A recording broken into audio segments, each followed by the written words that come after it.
BMC. Selamat bergabung kembali dalam BMC Zoom Pemuritan. Dimanapun Anda berada saat ini, biarlah kasih karunia, rahmat, dan damai sejahtera dari Allah Bapa dan dari Yesus Kristus Anak Bapa menyertai kita di dalam kebenaran dan kasih.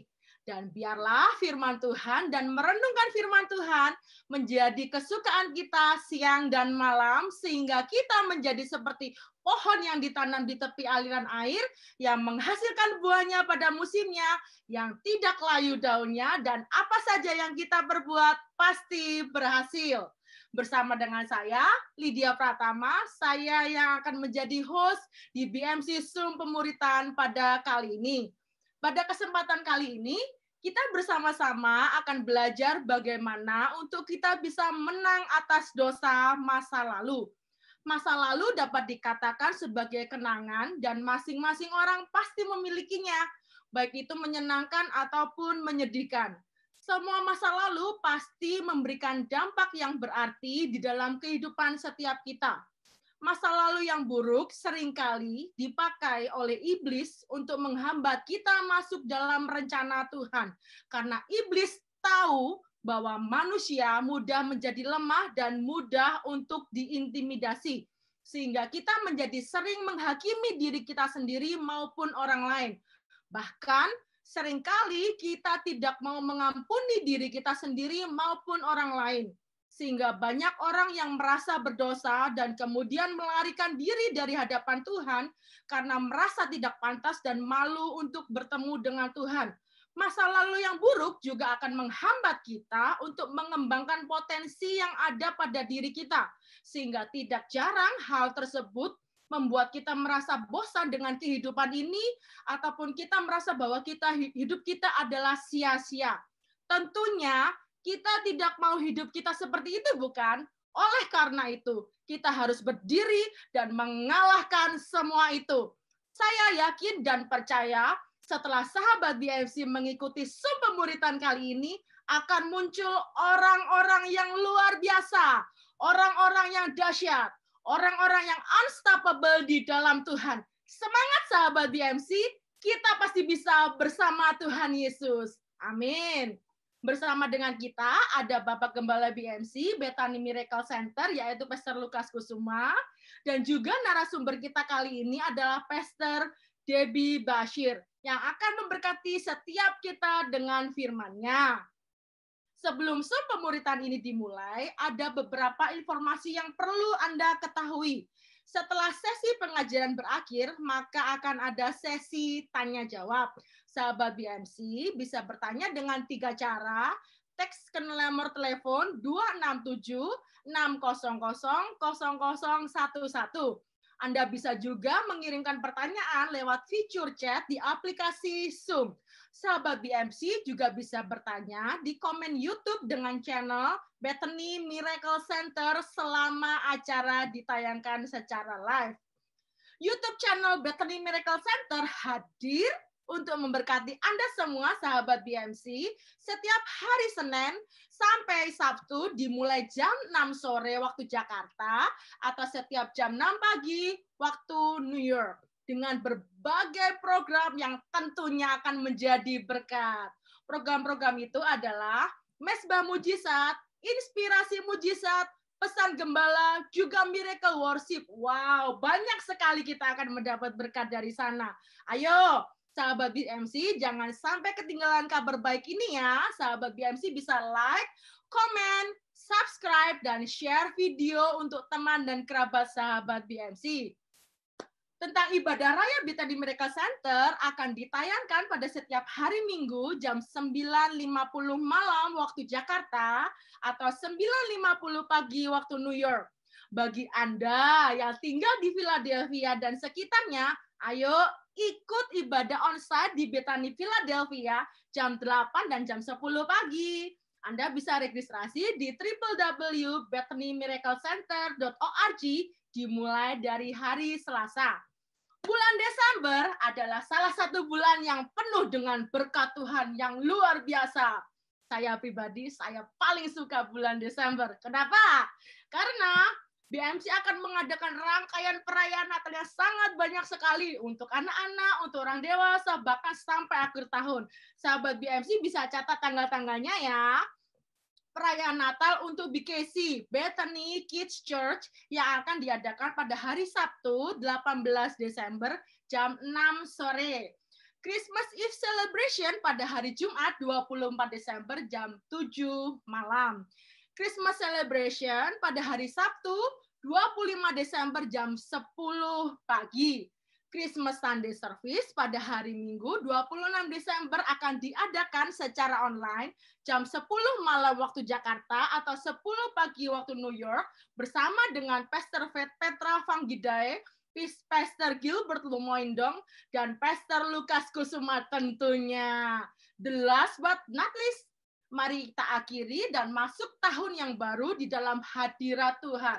Mari ikuti ibadah buka tahun baru 2022 yang akan diadakan pada hari Jumat 31 Desember jam 7 malam, disertai dengan perjamuan kudus, pengurapan minyak, dan pembagian ayat mas. Anda juga bisa menyaksikannya lewat YouTube online live jam 7 pagi waktu Jakarta ataupun jam 7 malam waktu New York.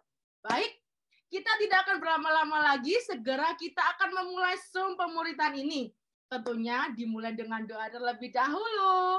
Doa pembukaan kali ini sangat spesial karena Ibu Gembala BMC Philadelphia yang akan berdoa untuk kita semua, Pastor Shirley Aida. Silakan Bu Gem kita yang cantik, Pastor Shirley Aida. Mari saudara semua kita berdoa sebelum kita memulai Zoom pemuritan malam hari ini. Bapa di sorga, di dalam nama Tuhan Yesus, kami serahkan Zoom pemuritan malam hari ini maupun waktu yang lain di berbagai kota dan daerah dan negara. Kami percaya Tuhan ketika kami meninggikan nama Yesus, ketika kami memuliakan nama Yesus, Engkau akan membawa seluruh bangsa-bangsa dari berbagai suku, bahasa, dan bangsa untuk datang mendekat dan percaya kepada Yesus Tuhan. Berkati untuk Pastor Debbie Bashir yang akan menyampaikan kebenaran firman-Mu. Kami percaya bahwa kebenaran firman Tuhan yang kami ketahui dan kami percayai itu yang akan memberikan kebebasan yang mutlak di dalam kehidupan setiap kami. Berkati Tuhan, dari permulaan, pertengahan, sampai kepada akhirnya, acara ini kami serahkan ke dalam nama Tuhan Yesus Kristus, Raja segala Raja. Mari yang percaya sama-sama katakan, amin. Amin, amin. Luar biasa. Saudara yang kasih Tuhan, selamat berjumpa dalam BMC Zoom Pemuritan. Saya percaya bahwa semua kita tentunya mengharapkan dan percaya bahwa Tuhan selalu memelihara, menolong, dan memberkati kita semua. Ada satu hal yang kita perlu pelajari hari ini, bahwa tidak ada seorang pun yang kebal terhadap dosa. Saya ulangi lagi, tidak ada di antara kita yang kebal terhadap dosa. Tidak peduli apakah dia dari jemaat biasa ataupun sampai hamba Tuhan. Dari seorang jemaat biasa sampai pendoa yang sangat peka dengan Tuhan pun, tidak ada orang percaya yang kebal terhadap dosa. Itu sebabnya kita harus waspada dan berjaga-jaga senantiasa. Sebab, saudara-saudaraku, setiap kita selalu diincar oleh musuh kita, yaitu iblis, untuk mencoba menjatuhkan kita. Dan Rasul Paulus sendiri berkata dalam Ibrani 12 ayat yang ke-4 sampai yang ke-6, bahwa dalam pergumulan kamu melawan dosa, kamu belum sampai mencucurkan darah. Saudara, jadi ternyata walaupun kita sudah percaya Yesus, sudah pelayanan, walaupun kita bahkan sudah sangat intim dengan Tuhan, tetap kita itu setiap hari, saudaraku, mengalami pergumulan melawan dosa. Dalam terjemahan lain, perjuangan melawan dosa. Jadi setiap hari kita ini berjuang melawan dosa. Jelas kita tidak berjuang sendirian, sebab Kristus Yesus sudah memberikan kemenangan buat kita di kayu salib 2000 tahun yang lalu. Tetapi ingat bahwa kemenangan Kristus itu adalah secara de jure, secara hukum. Dia sudah mengalahkan maut, dia sudah mengalahkan iblis dan mengalahkan dosa. Tetapi secara de facto, maka kita, anak-anaknya, yang harus sungguh-sungguh berjuang, bergumul melawan dosa setiap hari. Dan saya pelajari, saudaraku, di sini kita harus mengerti bahwa kita tidak pernah boleh lengah dalam pergumulan ataupun perjuangan melawan dosa. Tetapi kita harus terus menggunakan selengkap senjata Allah, terus berjaga-jaga, dan kita waspada, terutama kelemahan-kelemahan kita di masa lalu, saudaraku. Dan juga di ayat yang kelima dikatakan, dan sudah lupakah kamu akan nasihat yang berbicara kepada kamu seperti kepada anak-anak. Hai anakku, janganlah anggap enteng didikan Tuhan, dan janganlah putus asa apabila engkau diperingatkannya. Yang pertama, ternyata kita harus terus mau bergumul, berjuang melawan dosa bersama Tuhan, kita pasti menang. Tapi yang kedua adalah kita harus mau dididik oleh Tuhan. Biarlah kita sungguh-sungguh, saudaraku, mau tidak memandang enteng, jangan memandang enteng setiap didikan Tuhan. Bahkan jangan putus asa saat Tuhan memperingatkan kita. Lalu ayat yang ke-6, karena Tuhan menghajar orang yang dikasihinya, dan ia menyesa orang yang diakuinya sebagai anak. Ternyata Tuhan seringkali, saudaraku, memberikan peringatan, bahkan hajaran, supaya kita segera berbalik ketika ada jalan kita yang sudah mulai melenceng. Dan Anda tahu, kita harus terus berjuang melawan dosa masa lalu kita, sebab Anda tahu bahwa Alkitab sering mengingatkan jangan sampai kita seperti anjing yang kembali menjilat muntah kita, ataupun seperti babi yang kembali kepada kubangan lumpur yang kotor. Nah, saudara-saudara, saya melihat di masa pandemik ini adalah masa ujian untuk menampilkan true color atau warna asli seseorang.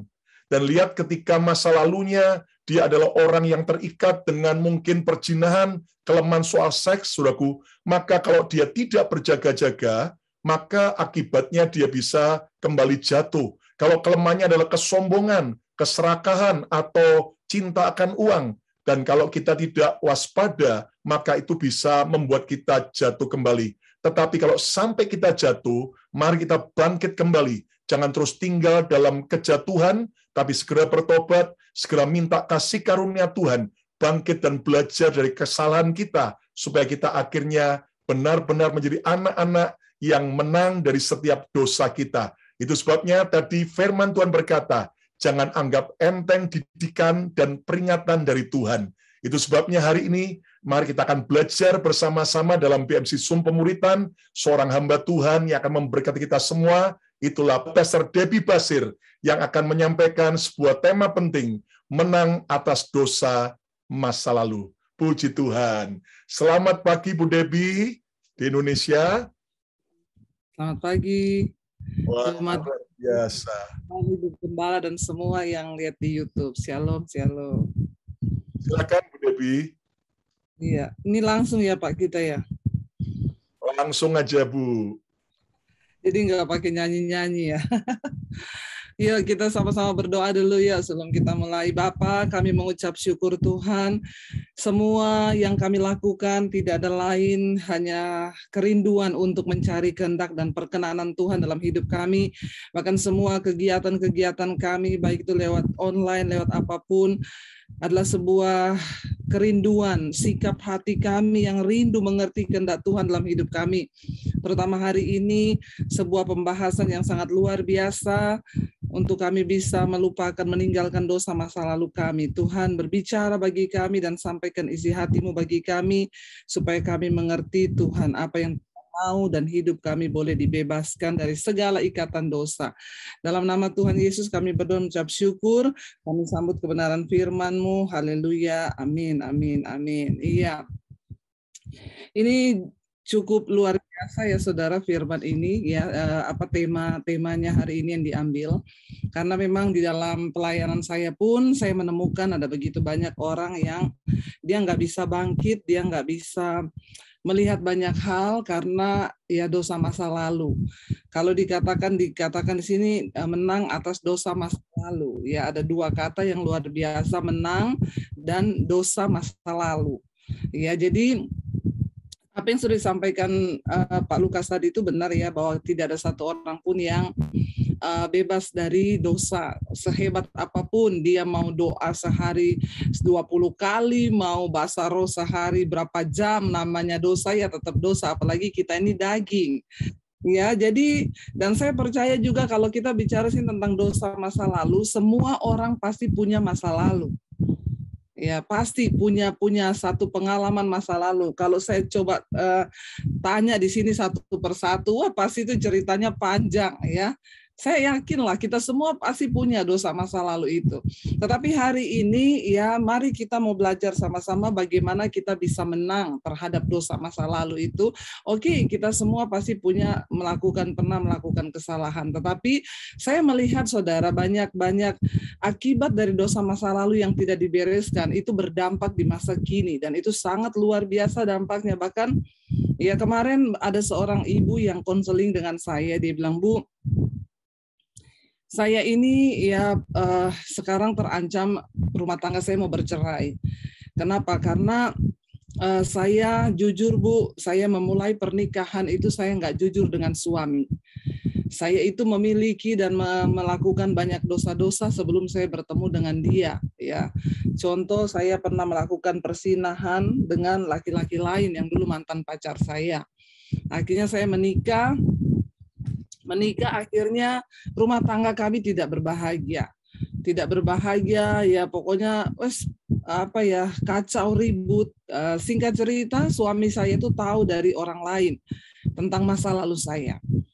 Ya, dan akhirnya dia tanya, ya akhirnya saya cerita sejujurnya. Ketika saya cerita, dia marah sekali, dan ketika dia marah, ya sekarang rumah tangga kami terancam di dalam perceraian. Ini salah satu akibat, cuma salah satu nih akibat dari dosa masa lalu yang tidak dibereskan. Ya, kenapa saudara kita ini penting? Ya perlu untuk, ya mungkin dosa masa lalu itu kita udah nggak hidupi sekarang. Tetapi kalau nggak diselesaikan maka itu akan sangat berbahaya. Ya saudara, kita baca sama-sama dulu, saya pengen kita baca Amsal 26 ayat yang ke-6. Amsal 26 ayat yang ke-6, firman Tuhan berkata begini saudara. Ya saudara yang ada di rumah boleh lihat Alkitab ya. Jangan selalu berharap di teks ya. Tetapi kita yuk bacalah, bukalah Alkitab ya. Biar kita sama-sama tahu, atau buka handphone lah. Biar kita dengan mata sendiri melihat gitu ya. Amsal 26 ayat 6 berkata di sana, dengan kasih dan kesetiaan kesalahan diampuni. Karena takut akan Tuhan, orang menjauhi kejahatan. Ya, kita harus ingat bahwa Tuhan itu penuh dengan kasih setia. Makanya ada orang-orang yang datang konseling dengan saya, Bu, saya ini pernah melakukan dosa banyak, saya ini kotor, hidup saya hancur, Bu. Apakah Tuhan masih mau mengampuni saya? Saya selalu berkata, yang pertama untuk kita bisa ingat, supaya kita bisa menang dari dosa masa lalu kita, ingat Tuhan itu penuh kasih dan kesetiaan. Dia Allah yang lebih suka mengampuni daripada murka terhadap kita.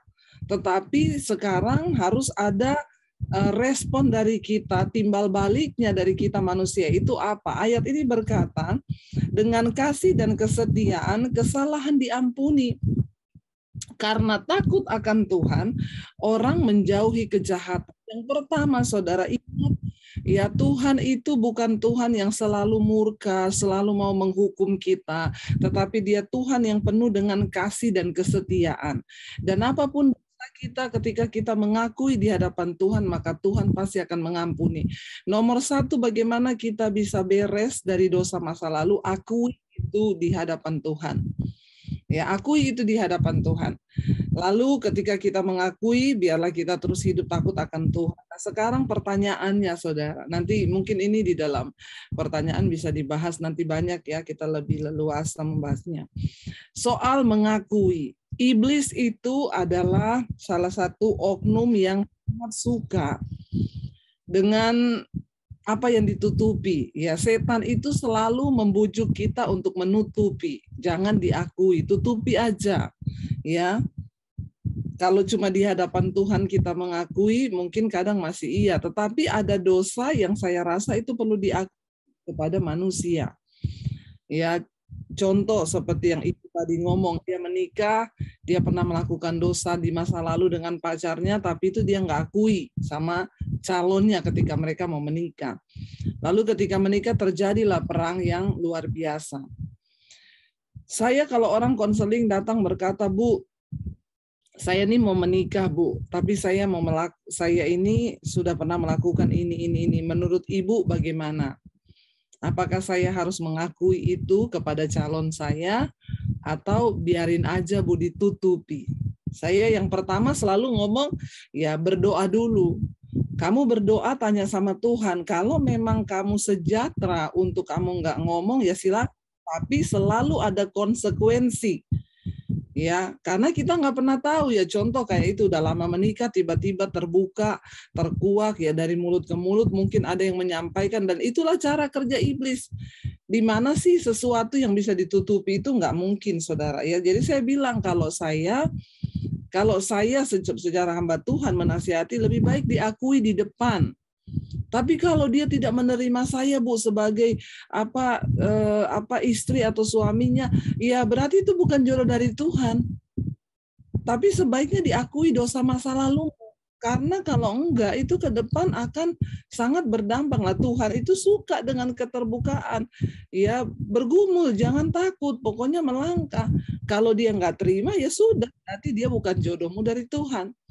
Daripada nanti kamu tertuduh, terintimidasi, ya itu akan sangat berbahaya. Ingat ya, Tuhan kita Tuhan yang penuh dengan kasih dan kesetiaan.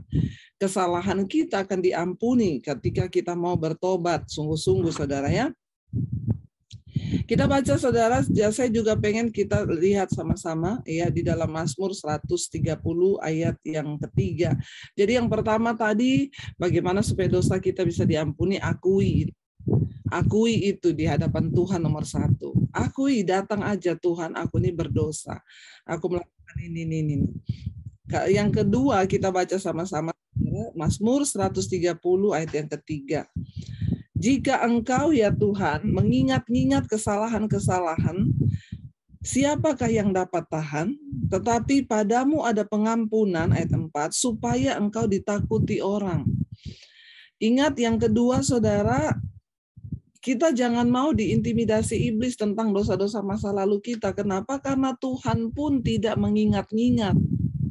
Tuhan juga udah lupa. Ya, tetapi memang manusia itu sulit untuk lupa.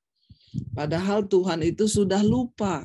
Di sini dikatakan, Mazmur 130 ayat yang ketiga, jika engkau ya Tuhan mengingat-ingat kesalahan-kesalahan Tuhan, siapakah yang dapat tahan?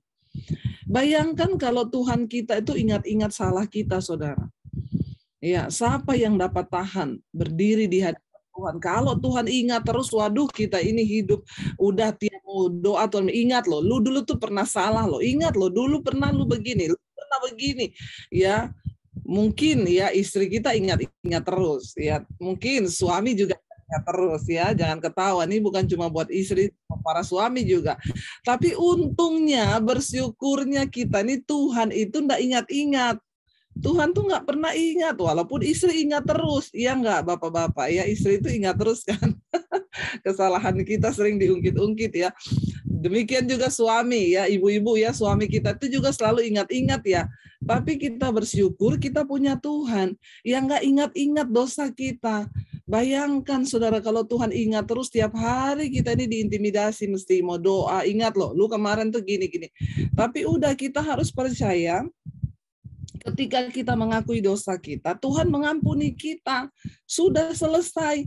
Jika engkau Tuhan mengingat-ingat kesalahan, siapa yang dapat tahan? Ya udahlah, orang mati semua aja kalau Tuhan itu Tuhan yang mengingat-ingat kesalahan gitu ya. Tetapi padamu ada pengampunan, kata Mazmur ya, supaya engkau ditakuti orang. Ya, kita bersyukur Tuhan itu selalu mengampuni, tetapi biar pengampunannya itu menjadikan kita ini lebih takut Tuhan. Ya, bukan hidup sembarangan. Yang kedua, saudara, yang harus kita ingat supaya kita ini bisa beres dengan dosa masa lalu kita, itu adalah ingat ya, Tuhan tuh udah enggak ingat. Tuhan sudah tidak ingat dosa kita. Tuhan udah mengampuni. Jadi, ya kasihan banget deh lu kalau Tuhan aja udah lupa, tapi iblis masih kasih ingat lu terus. Tiap hari kita ingat dosa kita. Orang Tuhan aja udah lupa. Kenapa kita mau? Makanya saya tuh kalau orang konseling, Bu, saya diingat-ingatin iblis terus, Bu, masa lalu saya gini-gini. Udah nggak usah diingat-ingat, saya bilang. Sekarang hidup, lihat ke depan. Jangan lagi mau ya, engkau tuh diintimidasi iblis, diperbudak sama iblis, dikasih tahu begitu. Engkau ingat, tolak dalam nama Tuhan Yesus, dalam nama Tuhan Yesus. Karena itu kita perlu sungguh-sungguh bertobat. Tadi dikatakan ya, takut akan Tuhan. Artinya apa, saudara? Kita ini harus benar-benar hidup takut Tuhan, supaya iblis tidak ada celah untuk mengingat-ingatkan lagi kita dosa masa lalu. Tidak ada kesempatan, Alkitab bilang jangan beri kesempatan pada iblis. Ya, makanya kita harus sungguh-sungguh hidup takut akan Tuhan. Saya ingin kita baca lagi, saudara, Yesaya 43 ayat yang ke-18. Yesaya 43 ayat yang ke-18 dikatakan firman-Nya, ini firman Tuhan, janganlah ingat-ingat hal-hal yang dahulu dan janganlah perhatikan hal-hal yang dari zaman purbakala. Ayat yang ke-19 ya. Lihat aku huruf besar di sana, Tuhan, lihat aku Tuhan hendak membuat sesuatu yang baru, yang sekarang sudah tumbuh. Belumkah kamu mengetahuinya? Ya, aku hendak membuat jalan di padang gurun dan sungai-sungai di padang belantara. Jangan ingat lagi masa lalu kita. Kenapa, saudara? Yang ketiga, karena Tuhan sedang melakukan sesuatu yang baru di depanmu. Ya, karena Tuhan sedang memakai hidup kita ini lewat apapun kelamnya masa lalu kita, rencana Tuhan di depan kita tuh selalu baru. Ya, makanya saya mau berkata nih kepada suami yang mendengarkan ini, saya masih banyak dapat konseling ya dari suami istri yang selalu mengungkit-ungkit kesalahan suami atau istrinya. Ya, jadi tolong diingat, saudara, jangan engkau suka mengungkit-ungkit kesalahan suamimu atau istrimu karena Tuhan aja udah lupa. Ayo kita bergandeng tangan berdua. Ingat, ke depan kita akan melakukan sesuatu. Semua sebenarnya tergantung respon. Ada seorang ibu yang datang kepada saya, dia menemukan khotbah saya di YouTube, lalu dia cerita dia jatuh dalam dosa perselingkuhan. Lalu dia bertanya, dia bilang gini, Bu Debbie, saya melakukan dosa perselingkuhan. Saya nonton khotbah ibu yang judulnya akibat dosa tersembunyi. Lalu Tuhan menggerakkan saya bertobat, saya menangis di kaki Tuhan, saya bersimpuh di kamar saya. Ketika Tuhan lawat saya lewat khotbah ibu di YouTube, saya minta ampun. Saya bertekad untuk mengakui itu kepada suami saya. Waduh, saudara, ini apa ya, benar-benar Roh Kudus menjamah dia, saudara ya. Dan waktu dia menelpon saya itu dalam keadaan dia sudah membuat pengakuan kepada suaminya. Ya, kalau dia menelpon saya waktu itu mungkin dia belum ngaku, mungkin saya bilang tahan dulu, Bu. Tahan dulu, karena ya respon suami itu kan berbeda-beda. Ya, tapi ternyata hari itu dia bilang, dia nonton khotbah saya, dia dijamah Roh Kudus, lalu dia bertobat minta ampun di kaki Tuhan, lalu dia mengambil keputusan mengaku pada suaminya. Dia cerita bahwa dia berselingkuh. Dan puji Tuhan ya saudara, memang kalau dari Tuhan itu ya luar biasa ya, makanya seringkali kita tuh benar-benar harus memang minta kepekaan dari Tuhan, jangan mau terintimidasi iblis. Ketika dia mengaku kepada suaminya tentang perselingkuhannya, suaminya peluk dia. Lalu suaminya juga minta maaf. Ya, suaminya juga bilang, saya juga minta maaf selama ini saya nggak pernah kasih waktu buat kamu. Saya juga melakukan banyak kesalahan di luar. Singkat cerita mereka berpelukan dan hari itu dipulihkan. Dan dia berkata, saya mengucap syukur, Bu, justru ketika saya mengakui, sekarang suami saya jadi lebih sayang sama saya, dia lebih banyak di rumah, dan rumah tangga kami itu jadi harmonis. Ya, ini ayat berkata, saudara, di dalam Amsal 28 ayat 13. Tadi dikatakan Amsal 28 ayat 13 di sana, siapa menyembunyikan pelanggarannya tidak akan beruntung. Tetapi siapa mengakuinya dan meninggalkannya akan disayangi. Berbahagialah, ayat 14, Amsal 28 ayat 14. Berbahagialah orang yang senantiasa takut akan Tuhan. Tetapi orang yang mengeraskan hatinya akan jatuh ke dalam malapetaka.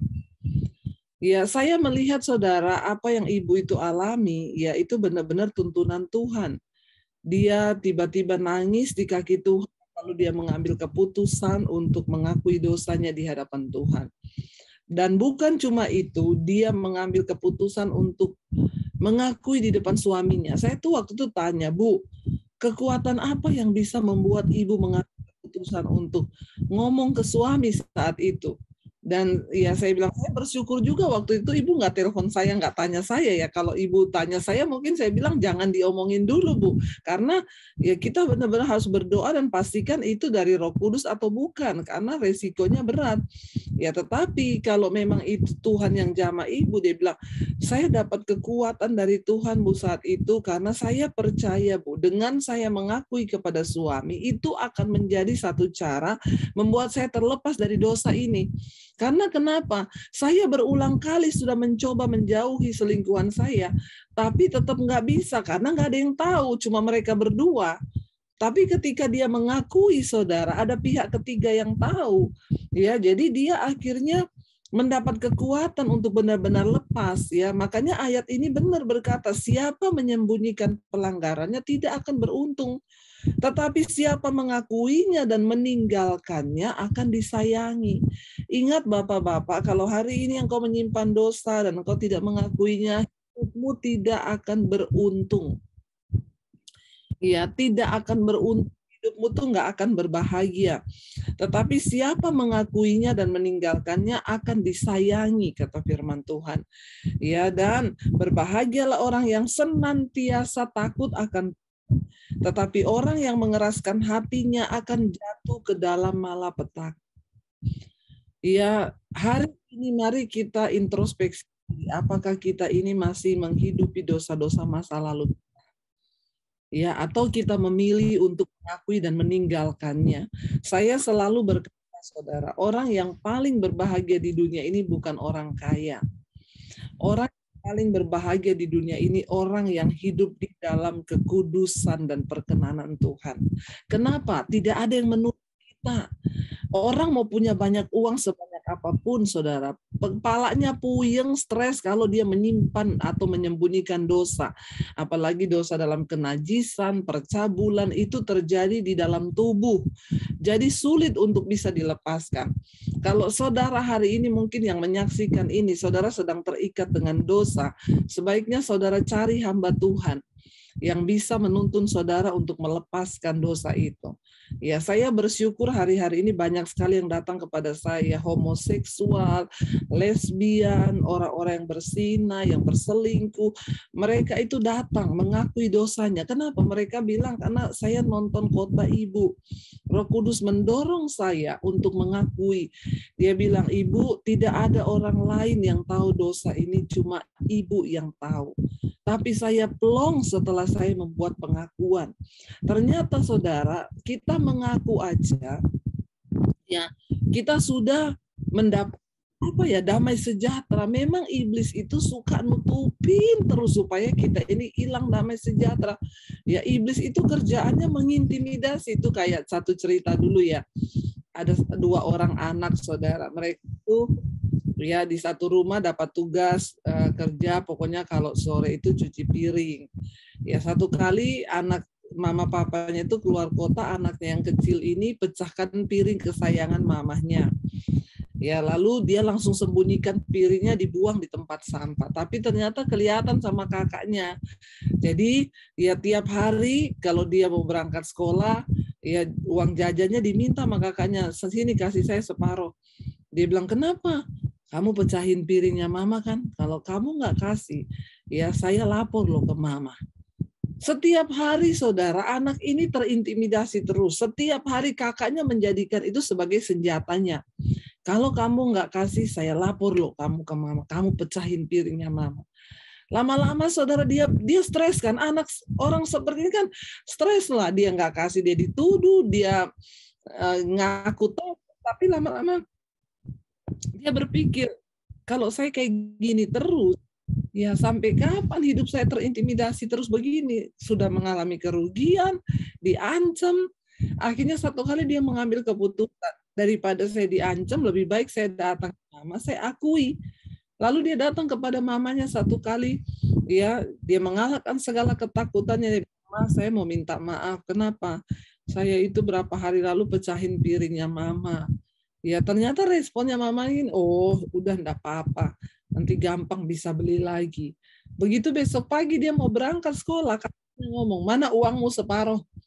Ya, dia bilang, kenapa kamu minta uang saya? Saya laporin mama loh kalau kamu nggak ngasih. Dia bilang, laporin aja, orang saya sudah mengaku di hadapan Tuhan. Saudara, itu satu gambaran kita dengan iblis gitu ya. Kalau kita menutupi dosa, makanya orang yang menutupi pelanggaran itu nggak mungkin bahagia. Engkau akan diintimidasi terus ya. Lalu ingat bapak-bapak, diintimidasi tiba-tiba penyumbatan. Ya, penyumbatan otak, penyumbatan jantung. Nah, itu dia tuh ya, karena jantung berpacu dengan cepat itu ya. Bahaya sekali kalau kita menyembunyikan dosa, itu yang bikin penyakit datang. Makanya ayat ini berkata, berbahagia saudara, ya orang yang mengakui dosanya lalu meninggalkannya ya, karena dan dia belajar hidup takut akan Tuhan. Berbahagialah senantiasa yang hidup orang yang takut akan Tuhan, tetapi orang yang mengeraskan hatinya akan jatuh ke dalam malapetaka. Bagaimana kita bisa beres dari segala dosa-dosa kita? Ya, ayo saudara, kita mengaku itu di hadapan Tuhan. Ya, lalu kita meninggalkan pelanggaran itu. Dan yang ketiga di sini dikatakan kita belajar hidup takut akan Tuhan. Ya, karena orang yang takut akan Tuhan itu mereka akan diberkati. Tetapi orang yang mengeraskan hati, yang terus hidup di dalam dosa, tidak mau bertobat, ya maka engkau akan menemukan malapetaka di dalam hidupmu.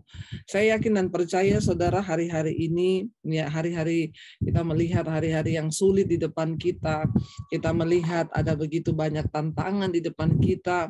Mari biar menjadikan hari-hari ini kita tuh mau beresin hidup kita. Jadi jangan cuma jadi Kristen, jangan cuma jadi orang yang ya ke gereja. Oh, saya udah ke gereja udah cukup. Gak cukup sampai di situ. Ya, Tuhan bilang kalau engkau tidak melakukan kehendak Bapa, bukan orang yang berseru Tuhan yang akan masuk dalam kerajaan Allah, kata Tuhan Yesus, tetapi orang yang melakukan kehendak Bapa, yaitu firman Tuhan. Ya, bagus Bapak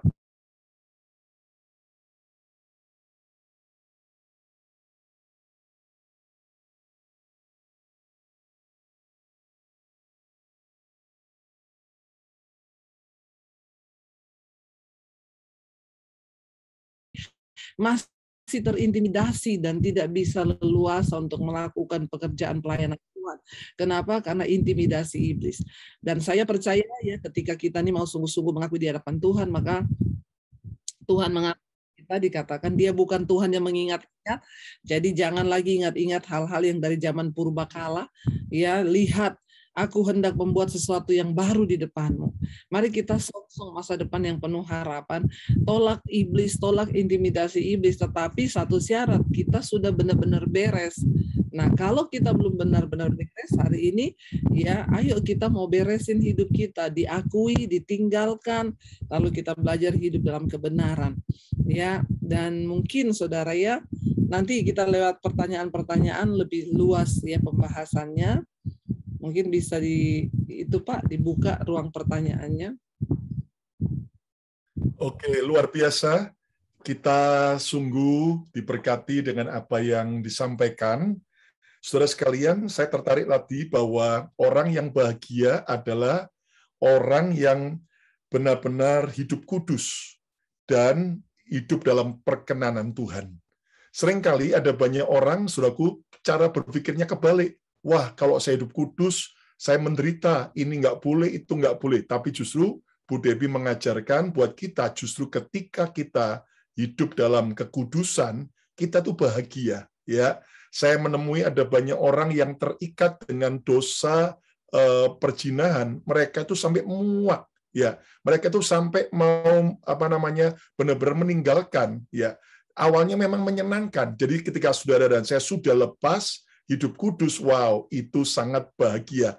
Nah, ada beberapa poin yang kita sudah belajar tadi untuk kita bisa menang atas dosa masa lalu. Yang pertama adalah akui dosa itu di hadapan Tuhan. Pengakuan akan membawa pemulihan dan pengampunan. Ya, dan saudara, yang pasti kita mengaku di hadapan Tuhan, tapi kalau sudah digerakkan oleh tuntunan Tuhan untuk mengaku dengan manusia, saudara bisa lakukan tentunya dengan tuntunan Tuhan. Ya, yang kedua, ternyata jangan mau diintimidasi oleh iblis. Kalau Tuhan saja sudah melupakan dosa kita, bahkan dibuang ke tubir-tubir laut, ya kan? Masa kita terus terintimidasi, walaupun mertua kita mungkin masih terus mengingat-ingat, atau mungkin juga ya kan mantan-mantan kita masih terus mengingat-ingat, atau bahkan haters kita terus mengingat-ingat kesalahan kita. Tapi mari kita belajar percaya, Tuhan Yesus sudah mengampuni saat kita mengakui dosa dan bertobat. Yang ketiga, meninggalkan dosa. Jangan terus cinta dosa, tapi kita harus tegas terhadap dosa, karena kalau kita main cat, ya pasti kena cat. Main api akan kena api, ya kan. Anda masak, ya pasti kena baunya asap makanan. Nah, itu sebabnya kita tahu di mana kelemahan kita, sudah tegas jauhi dosa. Yang keempat adalah hidup takut akan Tuhan. Takut akan Tuhan itu bukan berarti, waduh, takut nanti gini-gini, sedikit-sedikit Tuhan pukul saya, hajar saya. Tapi dalam bahasa aslinya, takut akan Tuhan adalah respect to God, menghormati Tuhan. Jangan sia-siakan korban Kristus, jangan sakiti hati Tuhan, dan inilah 4 hal yang kita bisa belajar hari ini. Dan kita akan mulai sesi tanya-jawab, dan saudara, kita akan bisa mulai tanya, dan akan dipandu oleh Lydia Pratama dan juga saya. Silakan Lydia. Wow, luar biasa. Terima kasih Pastor Debbie Basir yang sudah memberkati kita semua sahabat BMC dengan firman-Nya. Kita kembali diingatkan kembali dan kita dikuatkan kembali bahwa Tuhan itu Maha Pengasih dan Maha Pengampun. Dari sini saya belajar banyak sekali, dan yang sangat berkesan buat diri saya adalah saat Ibu bicara soal relationship. Nah, ini pelajaran untuk bagi Anda semua sahabat BMC yang masih mencari pasangan hidup. Sebelum Anda menentukan siapakah dia, Anda bisa cari tahu siapa dia. Cari tahu masa lalunya dan lain sebagainya. Atau kalau misalnya kita pernah berbuat salah dan lain sebagainya, akui di depan dia. Seperti kata Ibu Debbie Basir, saya kasih kesimpulan ya Bu, bahwa kita nggak usah takut. Kalau dari Tuhan, pasti yang terbaik dan akan terima kita apa adanya. Saat kita mengakui dan apa yang kita telah perbuat masa lalu kita, Tuhan aja mengampuni gitu. Kalau manusia nggak mengampuni, berarti lebih dari Tuhan ya Bu ya. Saya mengambil kesimpulan juga satu, bahwa tidak ada hubungan yang sempurna. Tapi hubungan yang baik adalah hubungan di mana dua orang yang saling mengampuni dan mengasihi, sehingga mereka akan saling menyembuhkan satu dengan yang lain, karena mereka akan berdoa satu dengan yang lain, sehingga akan menjadi pasangan yang luar biasa di hadapan Tuhan. Amin. Amin, sahabat-sahabat BMC. Tiba saat yang paling ditunggu-tunggu oleh sahabat BMC, yaitu sesi Q&A, question and answer. Ada sebuah quote yang berkata, jika Anda tidak berani bertanya, Anda akan menjadi korban dari pemikiran-pemikiran Anda. Sedangkan pemikiran-pemikiran kita seringkali belum tentu benar dan sesuai dengan firman Tuhan. Jadi, ini adalah kesempatan emas untuk Anda, sahabat BMC, bisa bertanya, sehingga kita akan mengambil keputusan yang benar dalam kehidupan kita dan tidak keputusan yang salah kembali. Sahabat BMC bisa bertanya dengan 3 cara. Pertama, Anda bisa teks ke nomor telepon 267 600 0011. Anda juga bisa mengirimkan pertanyaan lewat fitur chat di aplikasi Zoom. Sahabat BMC juga bisa bertanya di komen YouTube dengan channel Bethany Miracle Center selama acara ditayangkan secara live. Bagi sahabat BMC yang berada di kota Philadelphia dan sekitarnya, Anda bisa mengikuti ibadah secara onsite hari Minggu jam 8 dan jam 10 pagi. Segera daftarkan diri Anda di www.bethanymiraclecenter.org. Jika Anda jauh dari kota Philadelphia dan Anda rindu ingin menikmati ibadah BMC, sahabat BMC bisa mengikuti online service di YouTube dan Facebook Live Bethany Miracle Center setiap hari Minggu jam 9.50 malam waktu Jakarta atau 9.50 pagi waktu New York. Baik, di sini sudah ada muncul satu pertanyaan dari Zoom. Shalom Ibu Pendeta Debbie, saya mau tanya, bagaimana caranya kita melupakan dosa-dosa masa lalu kita dan bagaimana kita mengetahui bahwa dosa-dosa kita telah diampuni oleh Tuhan? Terima kasih. Silakan Ibu Debbie. Iya, jadi caranya untuk kita melupakan dosa masa lalu. Kalau melupakan itu kayaknya tidak mungkin. Karena kita tuh punya memori, kita pasti ingat ya. Tetapi mengingat-ingat itu yang tidak boleh ya. Kalau ingat pasti ingat, apalagi iblis itu kerjaannya membuat kita ingat-ingat. Tetapi ya begitu ingat, bicaranya gimana? Waktu kita diingatkan, iblis tengking dalam nama Yesus. Perkatakan firman, pikirkanlah semua yang suci, yang manis, yang agung, yang kudus dalam nama Tuhan Yesus. Pikirkanlah semua perkara-perkara di atas dalam nama Tuhan Yesus. Aku tolak iblis engkau. Itulah peperangan. Ya, harus ada respon dari kita yang tegas kepada iblis ketika dia membuat kita mengingat-ingat masa lalu kita. Ya, yang pertama bagaimana kita bisa melupakan dan meninggalkan ya tolak saudara, karena iblis itu bekerja di pikiran. Lalu bagaimana kita tahu Tuhan sudah mengampuni dosa kita? Ya kita tahunya dari firman dong. Kan Alkitab yang berkata, Tuhan bilang Allah itu setia dan adil, dan apabila kita datang mengakui dosa kita, maka Dia mengampuni segala pelanggaran kita. Firman Tuhan cukup menjadi pegangan bagi kita. Ketika iblis membuat kita ingat, kita tolak iblis. Dengar ya, firman Tuhan berkata bahwa ketika aku datang mengakui dosaku, Tuhan sudah mengampuni. Ya, Yesus juga melawan iblis pakai apa? Firman, ada tertulis. Yesus nggak tengking setan gini, dalam nama Yesus. Pergilah kau setan, pergilah kau iblis. Enggak, Yesus bilang ada tertulis bahwa manusia hanya harus menyembah kepada Bapa dan bukan kepada yang lain. Jadi kita juga melawan setan bagaimana caranya? Pakai firman. Bagaimana cara kita meyakini bahwa Tuhan sudah mengampuni kita? Perkatakan firman. Percayai firman itu. Itu yang membuat iman kita percaya. Ya, dalam Mazmur 32 ayat 1 dan 2 di sana dikatakan, judul perikopnya aja tuh luar biasa loh. Mazmur 32 ayat 1 dan 2, judul perikopnya di atas, kebahagiaan orang yang diampuni dosanya. Kebahagiaan orang yang diampuni dosanya. Jadi kita ini nggak usah tunggu bahagia kalau kita punya uang banyak, harta banyak. Kita diampuni Tuhan tuh udah bahagia banget. Ya, makanya tadi saya berkata bukan orang kaya yang bahagia di dunia ini, tapi orang yang hidup dalam kekudusan, orang yang diampuni dosanya, orang yang dikatakan di sana Mazmur 32 ayat 1 dari Daud, nyanyian pengajaran, berbahagialah orang yang diampuni pelanggarannya, yang dosanya ditutupi oleh Tuhan karena pengampunan Tuhan, bukan kita yang tutupin. Ayat 2, berbahagialah manusia yang kesalahannya tidak diperhitungkan Tuhan dan yang tidak berjiwa penipu. Waktu kita datang minta ampun, Alkitab berkata kita diampuni, bahkan Tuhan menutupi dosa kita dengan darahnya, dengan pengampunannya, dengan kasih setianya. Ini yang tulis Daud. Siapa Daud? Orang yang pernah melakukan dosa besar. Ya, ketika dia harus membunuh suami dari Betseba yaitu Uria. Kita tahu bersama saudara, dosa itu membujuk Daud ya untuk melakukan. Saya percaya saudara tidak satu hari Daud langsung selingkuh sama Betseba, itu enggak. Ya, tetapi ada proses dari dosa itu terjadi. Ya, pertama dia lagi berdiri. Waktu saya ke Israel, saudara, kita pergi ke istana Daud ya. Saya tanya sama guide-nya yang di Israel, soto rumahnya Daud mana ya? Terus kamar mandinya Batseba di mana ya? Tour guide-nya ketawa, dia bilang, waduh kalau itu tidak ada dalam catatan, Bu.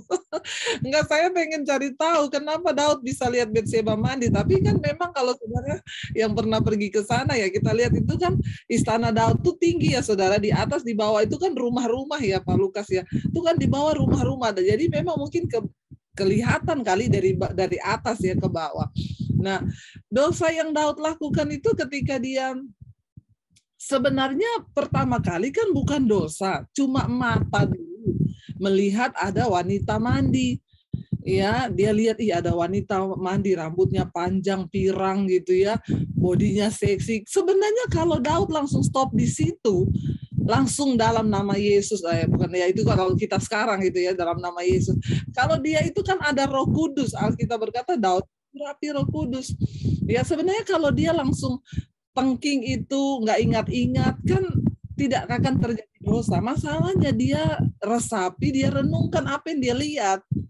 Makanya bahaya saudara, ya mata itu hati-hati. Makanya ada pepatah bilang dari mata turun ke hati. Ya, jadi ketika dia ingat-ingat, ya dia biarin dosa itu bekerja. Akhirnya dia panggil prajuritnya. Sini kamu, kenapa? Kamu selidiki ya, siapa tadi sore itu yang jam 3 mandi. Itu kamar mandinya, itu di daerah sini. Ya coba kamu cari tahu itu siapa perempuan itu.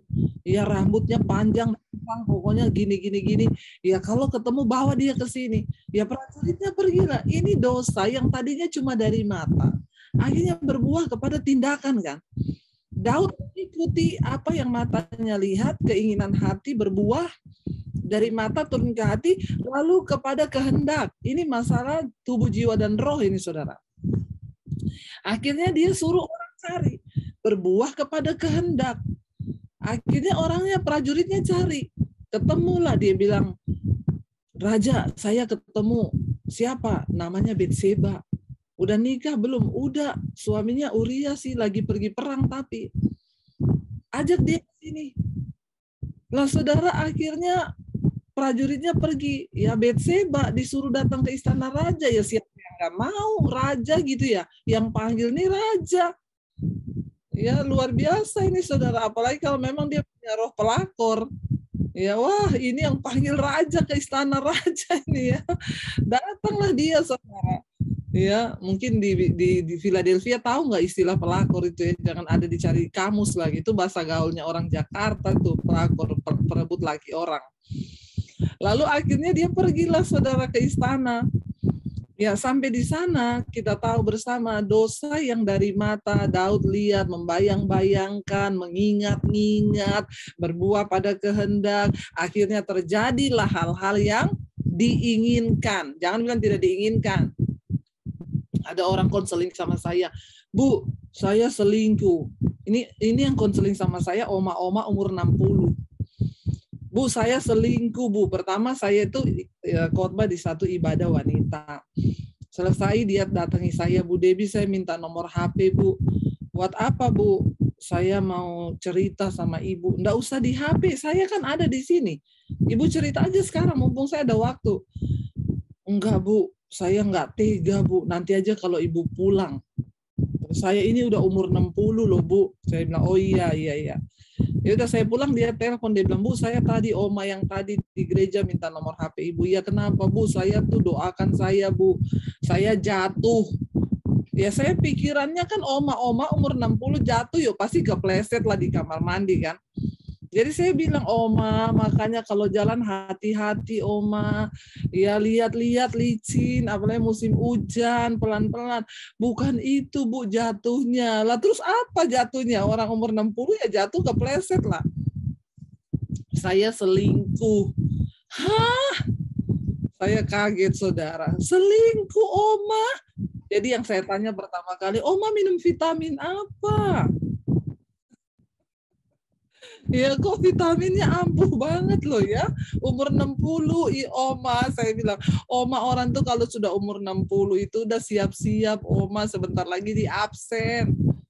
Bukan apa-apa ya Oma, kan Alkitab bilang umur manusia itu 70, Oma ini sudah mendekati loh. Kenapa masih bersinang? Aduh, bagaimana ceritanya selingkuh? Jadi begini Bu Dewi, saya itu kan kerjaannya jaga cucu di rumah anak saya. Nah, cucu saya itu satu kali ngomong, Oma itu nggak main Facebook. Nah, ini hati-hati lagi nih ya. Memang media sosial membuat dosa berkembang biak, saudara. Oma nggak main Facebook. Oma bilang, enggak, Oma nggak tahu gitu-gitu. Oma gaptek. Aku bikinin Oma. Itu Oma HP-nya canggih loh. Bisa buat Facebookan. Dibikininlah saudara akun YouTube, Facebook sama cucunya. Dibikin ya. Habis selesai bikin Facebook. Ditanya sama cucunya, Oma punya kenalan lama enggak? Teman sekolah apa siapa gitu ya. Nah, saudara, orang normal kalau ditanyain kenalan lama, yang dulu yang diingat siapa? Ayo, mantan. Ya, berarti saudara masih normal semua ya. Tapi jangan diingat-ingat ya mantannya ya. Jadi saudara sama omanya dikasih nama mantan yang terindah. Mantan terindah di SMA dulu. Ini teman oma cariin. Dicari sama cucunya. Ih, ada oma nih yang ini ya orangnya. Iya, dia sekarang makin tua makin ganteng ya, kata oma. Akhirnya saudara diajarin sama cucunya, oma mau chattingan nggak sama dia? Bisa chattingan. Aduh, memang akhir zaman ini hati-hati oma-oma, cucu-cucu bisa menyesatkan oma. Ya, jadi berjaga-jagalah dan berdoalah. Cucunya bilang, aku ajarin oma nanti chattingannya sama dia. Nih oma, chattingannya itu kayak begini. Terus gini, hai masih ingat aku enggak? Ih, berbalas pantun saudara, dari sana juga balas. Oh iya, ingatlah, aku ingat. Apalagi dulu waktu di bawah pohon, waktu di sekolah, kan ingat. Wah, sudah saudara, CLBK ya. Ya, cerita lama belum kelar. Ya, kata orang bilang CLBK cinta lama bersemi kembali. Bukan, CLBK itu cinta lama belum kelar. Yaitu karena dosa-dosa masa lalu itu masih dihidupi, saudara. Akhirnya ngobrol-ngobrol tuh saya tuh bilang gini, oma, udah saya udah tahu ceritanya, oma nggak usah panjang lebar lagi. Berarti sekarang kan baru di Facebook, ya sudah, oma jangan terus-terusin. Sekarang oma tutup aja Facebook kalau oma tidak kuat iman. Daripada Facebook membuat oma celaka, masuk neraka, lebih baik oma tutup Facebooknya, selesai. Lalu dia bilang, saudara, ibu itu dia bu, kita bukan cuma di Facebook, udah sering ketemu dan melakukan hubungan. Astagfirullah, subhanallah, saudara, saya kaget. Saya tanya, emang oma dia tinggal di Jakarta? Enggak, tinggal di Kalimantan. Oma di Jakarta. Kalau kangen, itu opa datang naik pesawat, booking hotel di kota. Lalu oma bilang, soalnya kita ketemunya di hotel Bu Pendeta. Saya bilang, lah iyalah oma. Lalu karena kita ketemu di hotel, terjadilah hal-hal yang tidak diinginkan. Saya bilang, jangan ikut saya. Maka terjadilah hal-hal yang diinginkan kan. Kalau tidak diinginkan, tidak mungkin terjadi.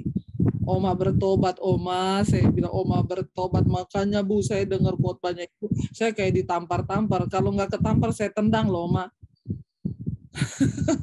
Kebangetan banget oma, umur 60 oma masih selingkuh, astagfirullah, benar-benar oma. Iya, tapi puji Tuhan akhirnya dia bisa lepas. Saya bilang, matiin itu Facebook, udah nggak usah ketemu-ketemu, blok semua nomor HP-nya. Jadi saudara, dosa itu ya, bayangkan yang dari masa SMA aja masih diingat loh. Ya, coba. Jadi pertanyaannya bagaimana cara kita melupakan? Melupakan 100% nggak mungkin. Tapi dilarang mengingat-ingat. Kita diingatin iblis bisa, tapi jangan kamu terus. Lalu kamu bayangkan kayak Daud ya. Cuma sekali lihat tok loh. Tapi gara-gara lihat itu dia membayangkan, berhalusinasi sampai akhirnya pembunuhan terjadi. Itulah akibat dosa kalau disembunyikan, ditutupi. Ya, sampai ke, dan memang saya itu melihat bagaimana Uria itu, kita kalau bicara tentang apa integritas ya Pak Lukas, kayaknya Uria itu jarang diangkat sama pendeta. Uria itu orang yang paling berintegritas di dalam dia bertugas. Ketika Daud bingung waktu Betseba hamil, ya Daud suruh kirim surat, suruh Uria tarik pulang, ya pulang, Uria pulang.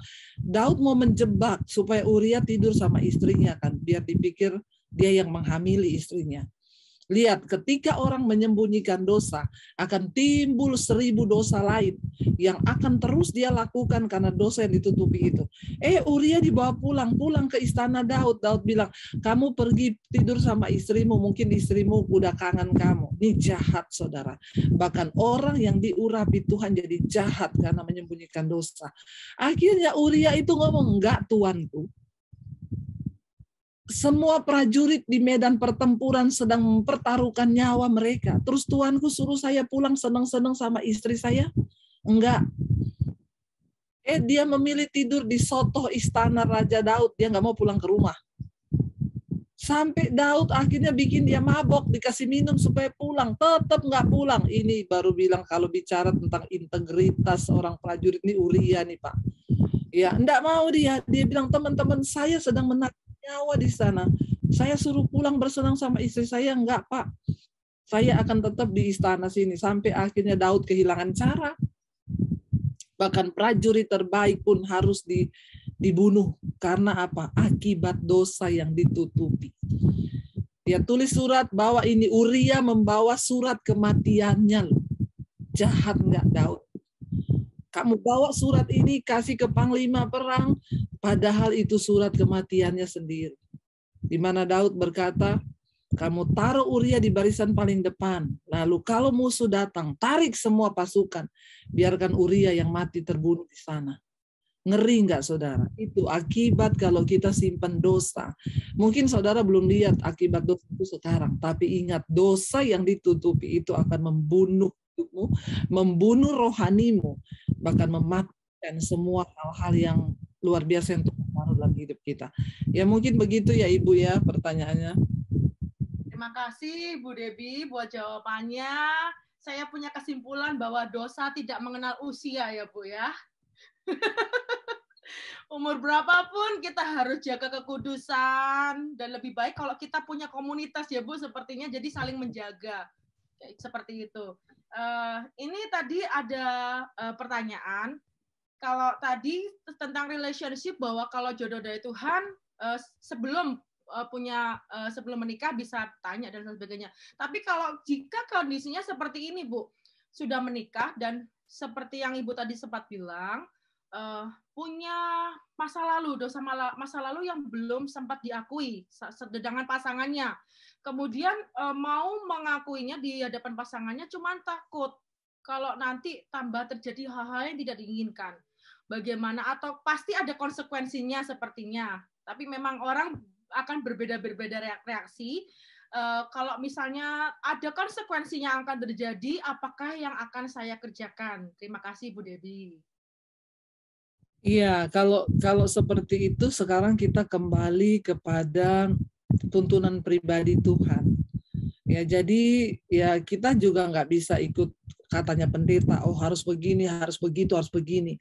Semua hubungan itu dengan Tuhan kembali kepada tuntunan Tuhan secara pribadi.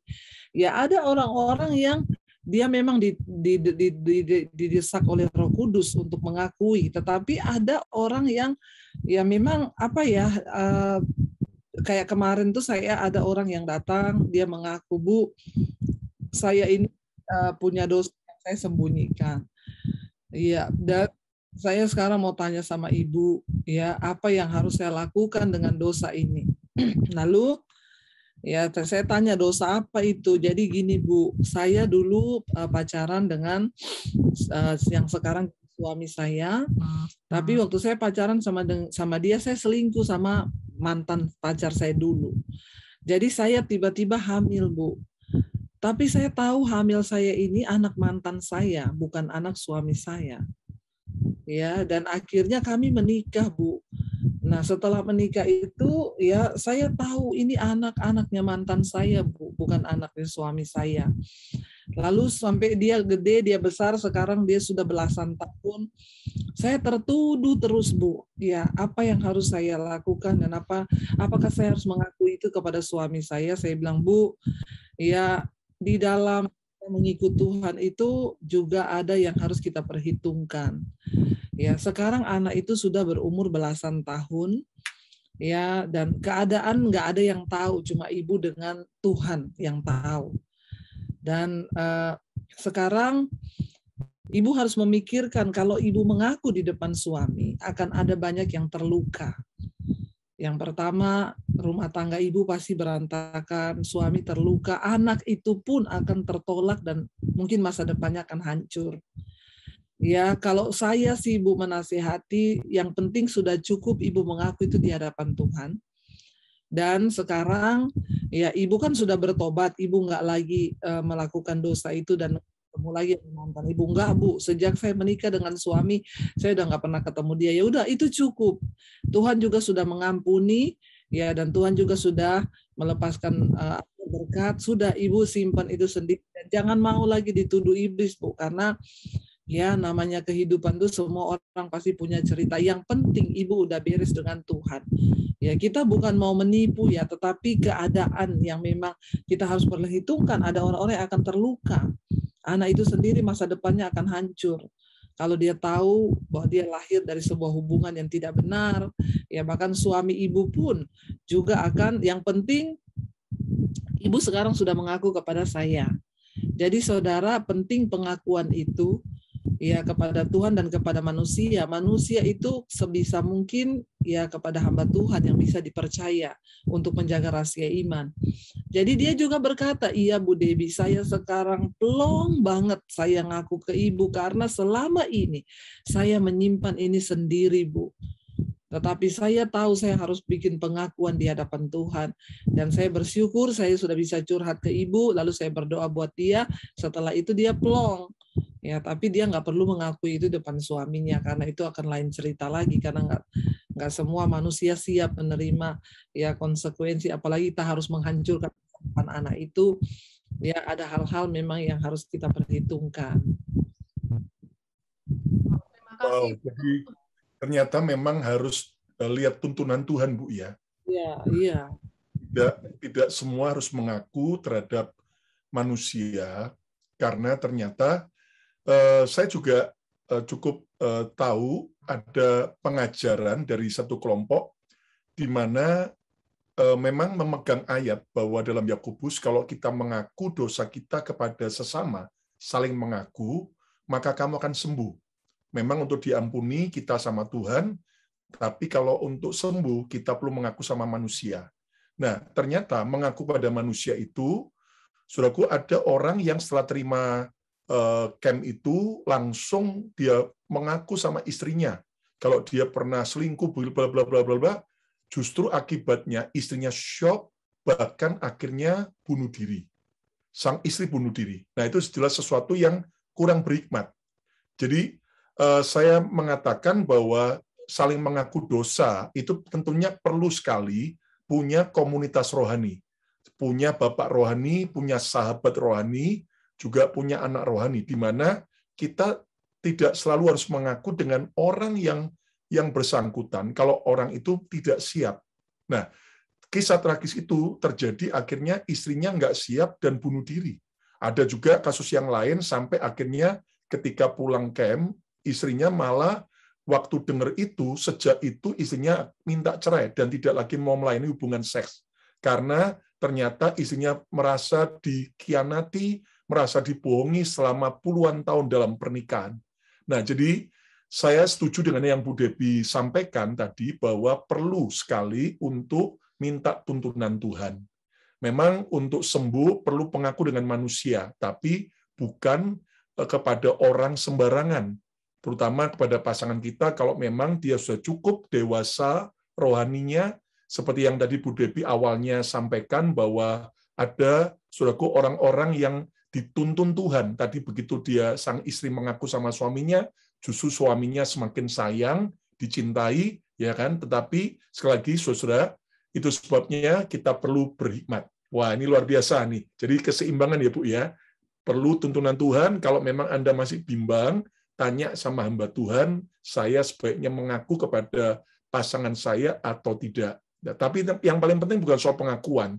Kalau ngaku bolak-balik tapi diulang terus ya sama aja, ya kan. Yang paling penting itu pertobatan, ya, pertobatan. Saat kita menang dan kita tidak lagi jatuh, itu merupakan hal yang paling membahagiakan pasangan kita.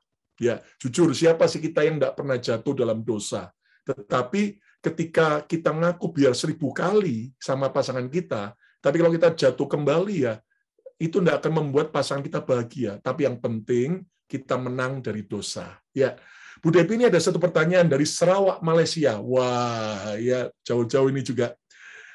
Saya sudah menikah secara JPN. Ini mungkin pengadilan negeri, tetapi belum menikah secara gereja.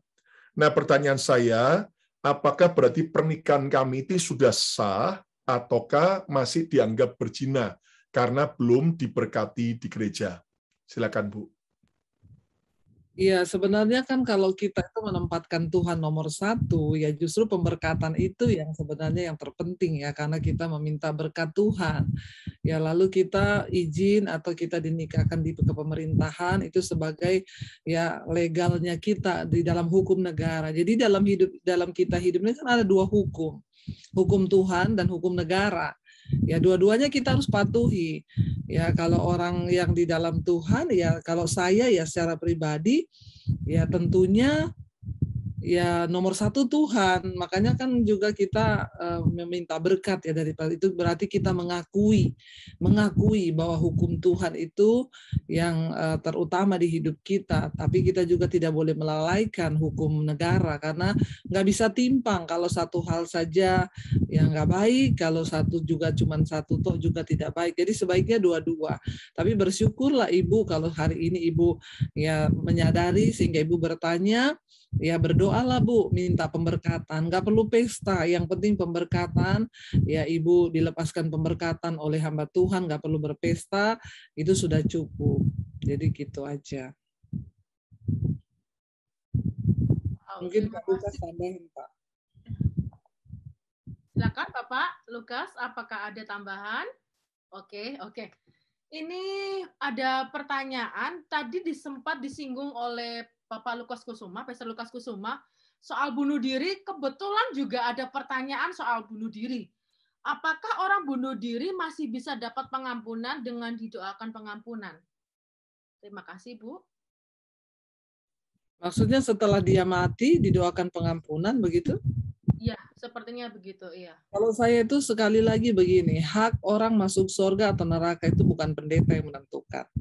Itu Tuhan, ya kita nggak pernah tahu, dan jangan tanya kepada saya dia masuk surga atau masuk neraka. Saya paling tidak mau menjawab karena itu artinya saya mengambil hak Tuhan.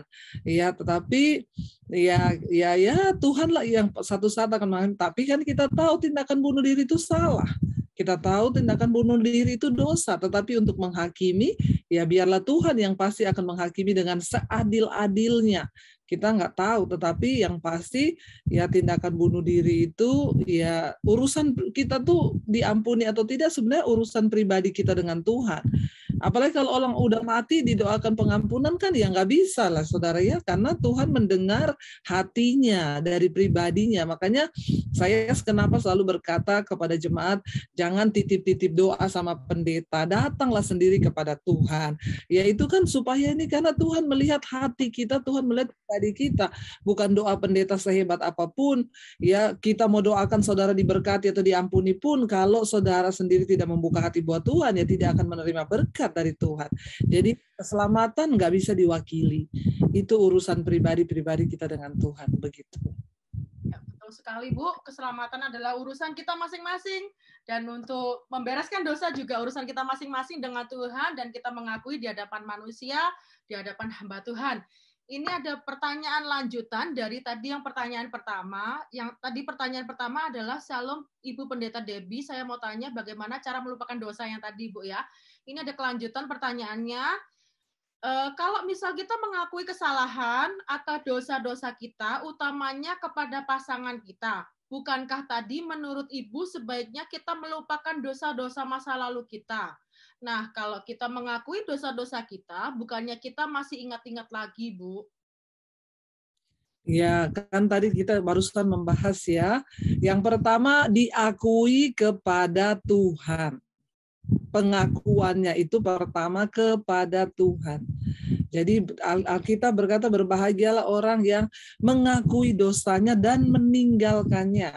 Tentunya pertama kali di hadapan Tuhan, seperti yang Pak Lukas tadi, ngapain kita ngakui 10 kali kepada pasangan kita tapi diulangi lagi bikin orang bunuh diri malah ya.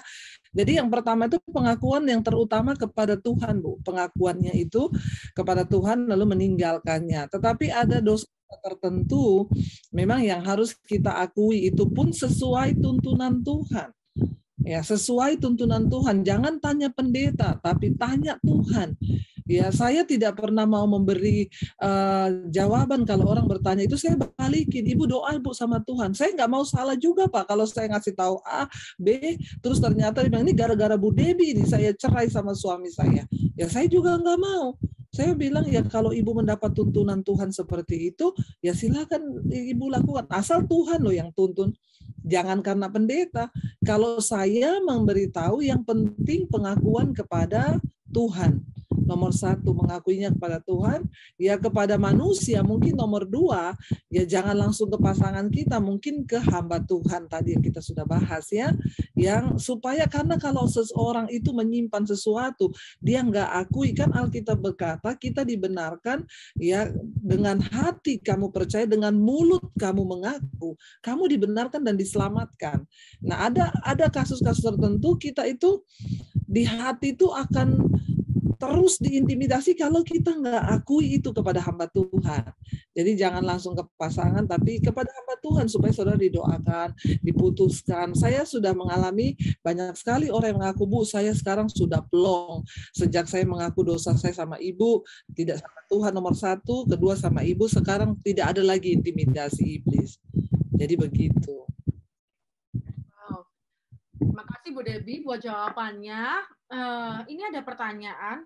Ada suara intimidasi yang mengganggu pikiran saat doa, memuji, dan menyembah. Kata-kata yang kotor dan tidak baik membuat kita jadi merasa bersalah dan berdosa. Harusnya gimana? Iya, ada beberapa orang juga datang kepada saya gitu. Yang saya bingung ya, ada orang-orang tertentu ketika mau memuji Tuhan ada kata-kata makian muncul di benaknya, di hatinya. Saudara kayaknya perlu hubungi pendetamu dan mungkin doa pelepasan ya. Karena kalau kita di dalam hadirat Tuhan itu kan harusnya nggak ada kata-kata makian, kata-kata hujatan, hal-hal kotor. Ketika kita sudah masuk dalam hadirat Tuhan, ya atau mungkin itu serangan iblis sesaat, itu harus dilawan. Ya kayak tadi saya bilang, dalam nama Yesus segala yang suci, yang adil, yang baik, itu yang aku pikirkan. Lawan terus, lawan dengan firman gitu ya. Karena memang ada orang-orang yang lagi diserang iblis hari-hari ini. Dan akhirnya kalau dia tidak menang, dia nggak bisa menengking itu, memerangi. Banyak sekarang yang akhirnya bisa gila loh, ngomong-ngomong sendiri. Jadi setan itu sekarang bekerja benar-benar luar biasa, tetapi kita percaya kuasa Tuhan kita lebih luar biasa. Kalau itu terus mengganggu, mungkin Ibu bisa konseling sama pendetanya atau minta doa pelepasan. Tapi kalau memang itu cuma serangan sesaat, Ibu tengking aja terus, setiap datang tengking terus, setiap datang tengking terus. Ya lama-lama juga setan kalau ditengking terus males, Bu. Apalagi kalau kita nggak kasih tempat ya di pikiran kita, dia juga males lah. Oke. Ada pertanyaan kembali Bu dari YouTube. Apakah anak-anak Tuhan diampuni dosanya, tidak bisa berbuat dosa lagi? Terima kasih. Ya Tuhan Yesus bilang, siapa sih orang yang nggak berbuat dosa? Kalau kita berkata kita tidak berdosa, maka kita menjadikan Tuhan itu pendusta. Kita semua pasti bisa berbuat dosa, tetapi ada tingkatan dosa. Tingkatan dosa itu ada yang terikat, ada yang kejatuhan. Nah, waktu orang belum bertobat, saya dulu waktu belum bertobat terima Yesus, saya terikat dengan dosa sehingga tiap hari marah terus. Itu namanya terikat, dari pagi sampai malam marah. Ya, ada orang yang terikat dengan film porno, dari pagi sampai malam nonton film porno. Ada yang terikat dengan kenajisan, ya, selingkuh terus. Tapi ketika orang bertobat menerima Yesus, dosanya ini diberes. Dia bertobat, dia tinggalkan yang lama, baru sudah datang. Kita masih bisa nggak jatuh? Masih bisa. Kita manusia. Kita nih daging. Makanya Rasul Paulus bilang, aku benci berada di dalam tubuh celakaku ini. Karena selama aku diam dalam tubuh ini, aku tuh jauh dari Tuhan. Ya, contoh, kita pengen hidup kudus, tapi namanya daging. Kita pengen nggak marah, tapi kita masih bisa marah. Saya masih bisa marah, masih bisa. Ya, saya juga manusia, pendeta juga manusia, ya, punya rasa, punya hati, jangan samakan dengan pisau belati. Ya, tetapi marah saya itu bukan lagi keterikatan yang marah terus seperti dulu, enggak. Cuma di saat-saat tertentu. Ada hal yang memang membuat kita marah, ya kita marah karena Tuhan ciptakan kita ini dengan emosi loh, saudara. Kalau kita nggak ada emosi, kita jadi robot loh. Ya, jadi ya nggak bisa ketawa, nggak bisa marah, nggak bisa senyum, itu aneh sih, datar-datar aja gitu ya. Tetapi kita punya emosi, nah bisa nggak saya jatuh dalam dosa marah? Bisa, tapi bukan terikat lagi. Saya marah, saya bertobat, Tuhan ampuni tadi saya marah, udah selesai. Tapi kalau yang sudah bertobat atau pelayanan tiap hari marah dari pagi, ya itu perlu dibaptis ulang 15 menit. Jadi kita harus bisa bedakan dosa keterikatan dengan dosa kejatuhan. Kalau orang sudah dalam Yesus harusnya nggak terikat. Jatuh bisa, bertobat, bangkit kembali, tinggalkan, jangan diingat-ingat. Jadi begitu. Oke, luar biasa. Terima kasih Bu Debbie. Sangat-sangat memberkati sahabat-sahabat BMC dimanapun mereka berada. Kembali tentang Bethany Miracle Center, YouTube channel dari Bethany Miracle Center hadir untuk memberkati Anda semua, sahabat BMC, setiap hari Senin sampai Sabtu, setiap jam 6 sore waktu Jakarta atau setiap jam 6 pagi waktu New York, dengan berbagai program yang akan menjadi berkat buat Anda semua. Apa program-programnya? Adalah Mezbah Mujizat, Inspirasi Mujizat, Pesan Gembala, juga Miracle Worship. Saya percaya bahwa akan terjadi banyak mujizat dalam kehidupan Anda semuanya. Jangan sahabat BMC, jangan sampai ketinggalan kabar baik ini ya. Like, comment, subscribe, dan share semuanya. Terima kasih. Sebelum kita tutup BMC Zoom Pemuritan ini, boleh saya minta dengan hormat untuk Ibu Debbie, boleh kasih statement, closing statement untuk semua kita sahabat BMC. Terima kasih Ibu. Iya, ada sebelum ditutup ada satu pertanyaan di YouTube nih, ada yang masuk. Apakah ada dosa sehingga memungkinkan doa kita tidak dijawab oleh Tuhan? Ya, ada satu pertanyaan dari Bapak Richard ya. Apakah ada dosa sehingga doa-doa kita tidak dijawab oleh Tuhan? Iya, bisa jadi Pak, karena Tuhan berkata, bukan tanganku kurang panjang untuk menolongmu, bukan telingaku kurang tajam untuk mendengarkan doamu, tetapi seringkali yang menjadi penghalang itu dosamu. Jadi ingat ya, bagus nih pertanyaannya, kenapa kita harus beresin dosa? Karena dosa itu penghalang berkat. Dosa itu penghalang doa. Ya, ada dosa-dosa, ada doa-doa yang tertahan karena kita masih menyimpan dosa atau tidak dibereskan. Jadi ya sebaiknya, makanya tadi saya berkata, mari kita hidup dalam kekudusan, sebab yang bisa menjadi penghalang berkat dan doa itu dosa-dosa kita. Jadi terima kasih ya Pak Richard. Yuk kita hidup sungguh-sungguh di dalam Tuhan. Ya sekali lagi saya mau sampaikan satu statement ya, tentunya lewat firman Tuhan ya, dikatakan yang berbahagialah orang yang mengakui dosanya dan meninggalkannya.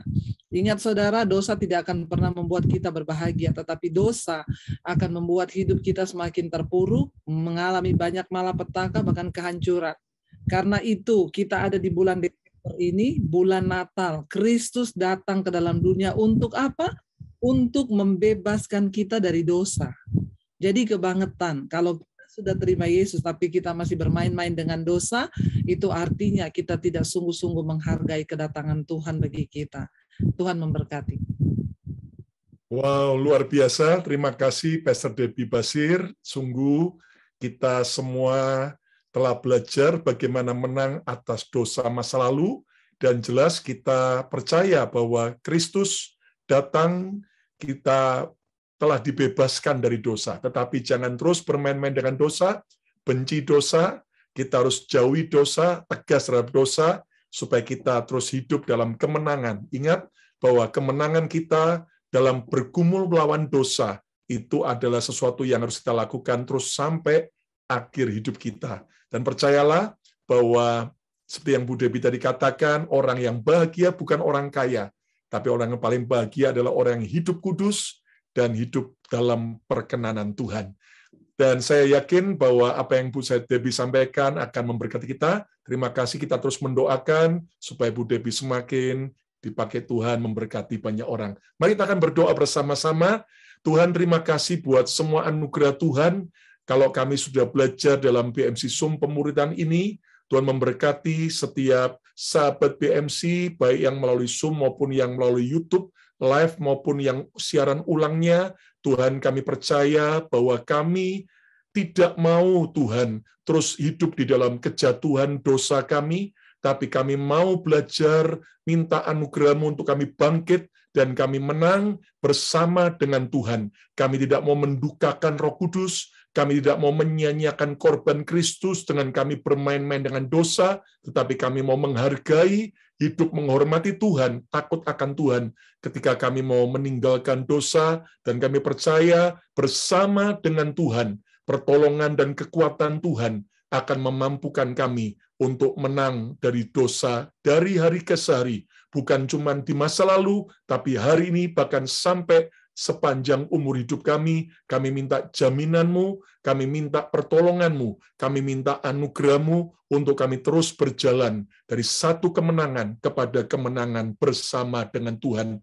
Kami juga berdoa memberkati Tuhan untuk Pastor Debbie Basir, biar Tuhan memakai lebih lagi Pastor Daniel juga, sehingga benar-benar Tuhan pakai Bu Debbie jagai kehidupan dan juga keluarga dan semua anak-anak, sehingga semakin nama Tuhan dipermuliakan. Kami juga berdoa memberkati untuk Pak Erwin, untuk Lydia Pratama yang melayani, dan semua yang hadir di Zoom ini Tuhan, dan semua yang menyaksikan secara live maupun siaran ulang yang ada di YouTube channel ini Tuhan. Kami berdoa sembuhkan yang sakit, kuatkan yang lemah, dan buat kami mengenal Yesus sebagai Tuhan dan Juru Selamat yang sanggup membebaskan kami dari setiap ikatan dosa. Sekarang saudara kasih Tuhan, mari angkat tangan saudara, terimalah berkat yang terbaik, berkat Bapa, Putra, dan Roh Kudus, berkat di dalam nama Tuhan Yesus Kristus, boleh turun menyertai saudara, memberkati saudara mulai hari ini, bahkan sampai selama-lamanya. Yang percaya diberkati Tuhan, dan hidup mau menjadi saluran berkat,